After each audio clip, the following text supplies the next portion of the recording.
बातमी आहे गडचिरोलीमधून। गडचिरोलीत मडवेलीच्या जंगलात अभियान राबवणाऱ्या जवानांवर माओवाद्यांनी गोळीबार केल्याची घटना घडली। जवानांनी प्रत्युत्तर देत हल्ला परतवून लावला। दरम्यान या मडवेलीच्या जंगलात काल संध्याकाळी माओवाद्यांचे मोठे प्रशिक्षण शिबिर C60 कमांडोज पथकाने उधळून लावलं। जवानांना लक्ष्य करण्याकरता शिबिरालगतच्या रस्त्यावर माओवाद्यांनी IED आणि कुकर बॉम्ब लावून ठेवलेले होते, पेरून ठेवलेले होते। पण जवानांनी सतर्कता दाखवली आणि ते नष्ट केले आणि माओवाद्यांचा जो कट होता तो उधळून लावला। ही काल संध्याकाळची घटना आहे। अजूनही जवानांचं जंगलामध्ये अभियान सुरूच आहे। या सगळ्याविषयी अधिक बोलूया आपण आमचे प्रतिनिधी महेश तिवारी यांच्याशी। महेश, या सगळ्यामध्ये म्हणजे जवानांचं जे अभियान सुरू आहे त्यातले कालपासून आजपर्यंतचे घटनाक्रम काय आहेत, काय घटना घडल्यात नेमक्या?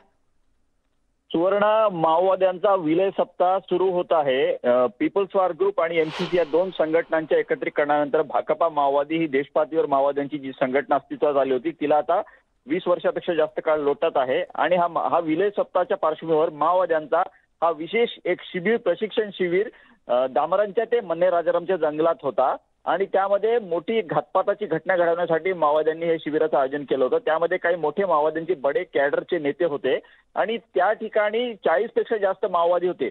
गडचिरोलीच्या SP अंकित गोयल यांना या संदर्भात माहिती मिळाल्यानंतर C60 कमांडो पथकांच्या जवानांचं या ठिकाणी कोम्बिंग ऑपरेशनसाठी पाठवण्यात आलं होतं आणि हे जवान 2 दिवसापासून अभियान राबवत असताना काल दुपारच्या सुमारास या ठिकाणी त्यांच्यावर गोळीबार केला माओवाद्यांनी।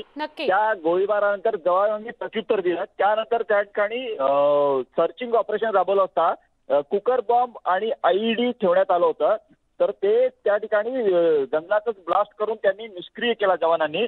तोपर्यंत घनदाट जंगल असल्यामुळे माओवादी त्या ठिकाणून पळून गेले होते। मात्र त्या ठिकाणी काही साहित्य सापडलेलं आहे आणि मोठी घातपाताची योजना माओवादी तयार करत होते। मात्र अजून सुद्धा जवानांचं अभियान जंगलामध्ये सुरू आहे। तुर्तास धन्यवाद महेश, आपण ही माहिती दिल्याबद्दल।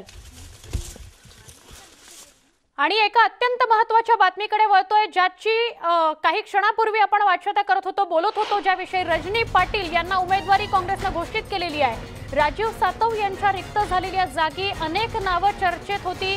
प्रज्ञा सातव यांचं पण नाव चर्चेत होतं, पण राजीव सातव यांच्या जागी राज्यसभेवर रजनी पाटील यांना पाठवलं जाणार आहे। रजनी पाटील यांची उमेदवारी निश्चितच झालेली आहे, ती घोषितही करण्यात आलेली आहे। या घडीची सगळ्यात महत्त्वाची बातमी आहे। काही क्षणापूर्वी याविषयी बोलत होतो, न्यूज 18 लोकमत हे सांगत होतं की रजनी पाटील यांच्याच नावावर शिक्कामोर्तब होईल आणि काही क्षणामध्ये किंवा साधारण उद्यापर्यंत त्याची घोषणा होईल। स्वाती लोखंडे आमच्या प्रतिनिधी याविषयी काही क्षणापूर्वी आपल्याशी बोलत होत्या आणि त्या हे स्पष्ट करत होत्या की रजनी पाटील यांचंच नाव निश्चित झालेलं आहे, फक्त त्याची घोषणा होणं बाकी आहे। आणि न्यूज 18 लोकमतची बातमी खरी ठरलेली आहे। रजनी पाटील यांची उमेदवारी त्याच्यावर शिक्कामोर्तबही झाले आणि ती घोषितही झालेली आहे। आमचे प्रतिनिधी प्रशांत लीला रामदास यांच्याशी अधिक बोलूया। प्रशांत, न्यूज 18 लोकमत काही क्षणापूर्वी हे म्हणत होतं की रजनी पाटील यांचीच उमेदवारी निश्चित झाली आहे, फक्त त्याची घोषणा होणं बाकी आहे, आपण काय सांगाल?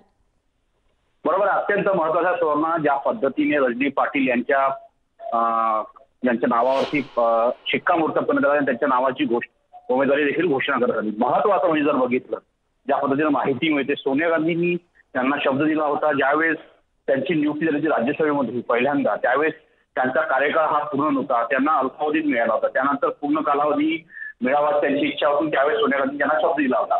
त्या शब्दाच्या आधारावरती सोनिया गांधींनी रजनी पाटील यांच्या नावावरती पुन्हा एकदा शिक्कामोर्तब केल्याची माहिती पुढे आलेली आहे। ही जी पोटनिवडणूक आहे, गेल्या वेळेस देखील पोटनिवडणूक होत्या, निवडून आल्या होत्या, यावेळेस देखील पोटनिवडणूक त्यांच्या नावानं उमेदवारी देण्यात आली आहे। सोबतच जर बघितलं सुवर्ण, महत्त्वाचं म्हणजे एका OBC नेत्याला राजीव सातव यांच्या निधनानंतर राजीव सातव यांना जेव्हा उमेदवारी देण्यात आली तेव्हा OBC नेते म्हणून त्यांना उमेदवारी देण्यात आली, पण त्यांच्या निधनानंतर ही उमेदवारी महाराष्ट्रातून कोणाला द्यावी यासाठी खूप चर्चा होती। राजीव शुक्लांच्या नावावरती चर्चा होती, त्यांना मुकुल वासनिकच्या नावावरती चर्चा होती, गुलाम नबी आझाद यांनाही उमेदवारी देण्याची शक्यता व्यक्त केली जाती। पण शेवटी काँग्रेसच्या हायकमांडनी हे रजनी पाटीलच्या नावाची घोषणा करून एक प्रकारे राज्यामध्ये कशा पद्धतीनं महिलांना संधी मिळते आणि सोबतच जर बघितलं आपण तर त्यांच्याकडे हिमाचल प्रदेशाचा एक मोठा पदभार देखील आहे. हो हो त्या राज्याच्या प्रशांत प्रभारी देखील प्रशांत आहेत.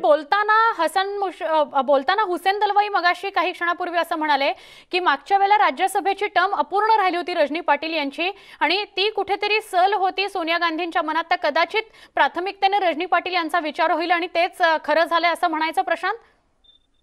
बरोबर आहे. मी सांगतानाही तुम्हाला हेच म्हणतोय की काँग्रेसच्या ज्या हायकमांड आहेत सोनिया गांधी यांनी गेल्या वेळेस त्यांना कमिटमेंट दिलं होतं आणि ज्यावेळेस त्यांच्या राज्यसभेचा पहिला कार्यकाळ होता त्यावेळेस त्यांचा कार्यकाळ जेव्हा संपला त्यावेळेस त्यांची भेट झाली आणि भेट झाल्यानंतर सोनिया गांधी त्यांना जो राज्यसभेचा क्रमांक नंबरचा 12 नंबरचं गेट आहे त्या गेटवर या दोघांची भेट झाली होती. त्यावेळेस त्यांनी सोनिया गांधी त्यांना सांगितलं की मी तुमचा पुन्हा एकदा निश्चित विचार करेल, तुम्हाला योग्य संधी देऊ असं बघाचं आश्वासन दिलं होतं.